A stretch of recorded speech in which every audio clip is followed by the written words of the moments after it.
Good afternoon, everybody. As you can see, we're back out on Webley Mark II. She's been resealed, she's had the valves checked, she's been checked out. No obvious faults such as blockages to the crankcase breather system. Ideally, I should have been out on Michaela, but the weather's iffy, and that's one thing that doesn't bother Webley, the weather. Having said that, I have just given her a wash, and we're out, apart from testing Webley and see if she leaks, although it's only a relatively short run today, I suppose, maybe 30 miles all in, we'll see. We're out to test the microphone again inside the camera with a brand new GoPro Hero 8. After changing the microphone, then the microphone adapter being swapped for the new media mod, which dispenses with that adapter, the only thing left to try was a new camera. I also noticed that the connection to the USB port was playing up as well, so maybe it's just a meltdown, I don't know, which is a shame because really she hadn't as much use at all. She's only been in my possession since October. As for Webley, as I say, she's had a wash, I've lubed the chain. It's supposed to be dry this afternoon round here. As you can see, it isn't. We're having showers. We were supposed to be out getting new tyres fitted to Johnny, but couldn't get hold of the chap who's fitted them. They should have come yesterday, but the shifts I'm on make it quite awkward for about a week to get over to get them fitted. We are heading to Stourport. Much of the ride we've done before, but I say this is more of a camera test than a bike test. We have added a little something to it because we're off to Stourport again.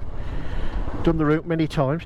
Actually, don't do this way through Kidderminster to Stourport exactly, or indeed the other side. There's a clue.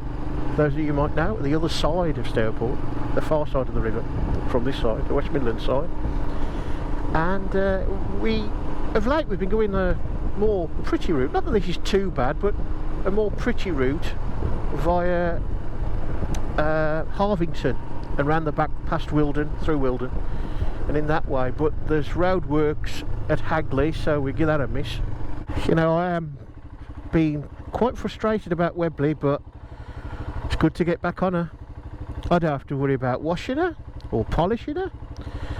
Just do the general maintenance, clean her once in a blue moon, make sure everything's topped up, and tyre pressures, you know, all the normal stuff, and just ride her.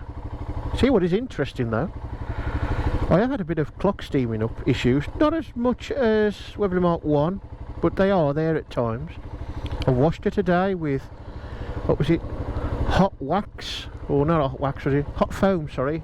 Covered her in the hot foam, and then before that and after it, a warm spray. And it ain't exactly warm today, it's about 10 or 12 degrees, but there's no steaming up yet, which is rather amazing, although I do keep away from the clocks. Nice. Although it'll probably be about 10 days after the event. I think there's a song that goes something like, I'm so excited and I just can't fight it. I was about to lose control, but that's like exercise, so I'm not. National Road Rally entries open in about, ooh, what is it, 8 hours, 0001, at least it should be if it's the same as previous years, on the 1st of May. So we're going to see if we can get a lower number than last year, which was 15. We'll see if we can get a lower number than that. And I think I'll tell you what, we'll do a partial Wilden route.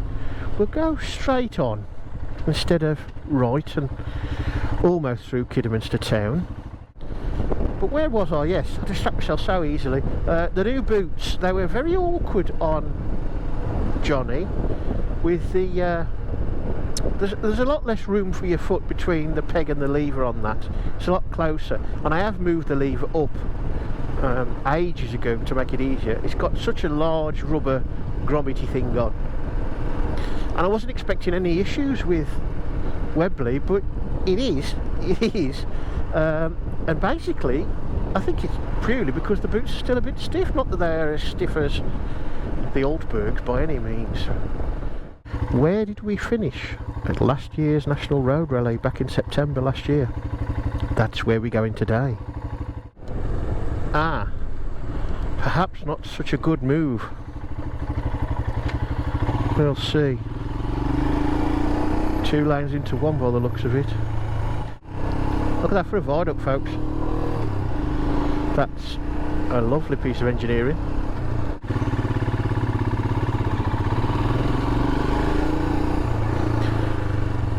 Well, at least there's some nice people around today, thank you very much. And here we are in Stourport.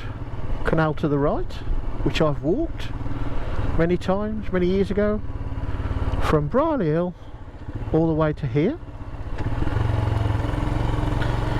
It's about 26 mile, and I think we did it in about 6 hours, 7 hours. Marina on our left.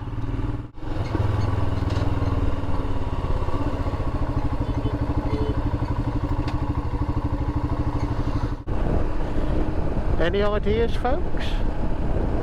You may be able to see the sign on the left, although with the GoPro it's unlikely. I don't know if they will let you in at the moment, but we'll see. And there's your answer.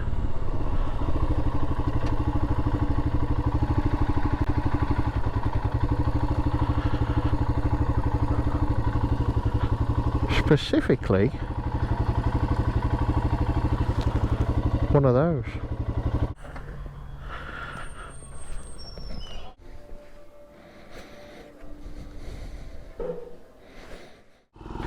Well, all very interesting.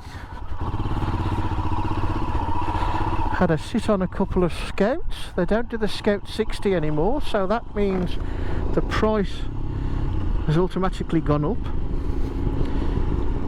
Plus all the additional bits to make it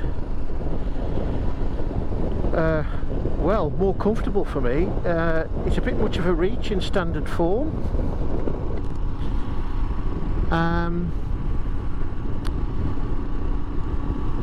Pulling the bars back probably moves them too far low and therefore away from you, making the problem worse. The beach bars, they're just about perfect, but that's extra of course, and they are wider. Space is an issue of course, and it is a long bike. Plus there's no centre stand option, which means automatically again the bike is wider on the lean, probably by about 5 inches. I can take one out, a bit too late in the day for that, but I can take one out. I think the Scout 60 started at 10.5 grand, but they don't do it anymore anyway. So that 10.5 is automatically over 12,000 for the base model, which is more than a put off, if I be honest. And then you add the other things that you'd like, the spoke wheels. They would chuck in a pillion seat though, because they got one in stock. They chuck that, it's like 280 quid's worth. A new seat to go with that puts me further forward. The foot pegs, obviously it's the type of bike these are quite way out the front. There is a kit that brings them back and slightly wider, so obviously on a bike like that your ground clearance could be an issue, but I think that would make it even more likely to touch down.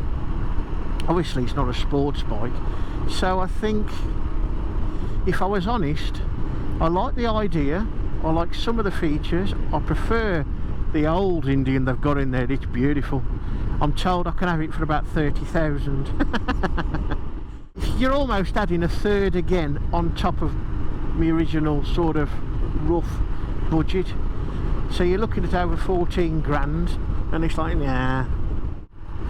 They do seem quality, very manageable compared to some Harleys I've sat on. So low down centre of gravity, and it's a nice machine, but it wants too many extras on it to get it nice for me. In standard form, my arms are locked, yet my feet are quite, my thighs are quite up, and I'm a bit cramped, even though your legs are way out there in the front. A bit like a Triumph Bobber look, but probably not as much. I won't say as extreme. Here's a nice bend. Knock it down one. Lovely.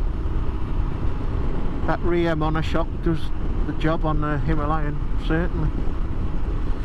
But yeah, it requires a few too many extras to make it right, or as near as right as possible. And of course that costs, and it's too much really. Just coming into the back end of Bewdley. Let's hope everything's worked okay. We've got the Inspire Ride DIY 2021 charity run coming up in just over a week's time. Hopefully it will be on Webley. If not, it will be Smelly or Johnny, not sure which. As long as Webley's fine, we'll be on Webley. So, oh, smell nice. What is that? Italian food.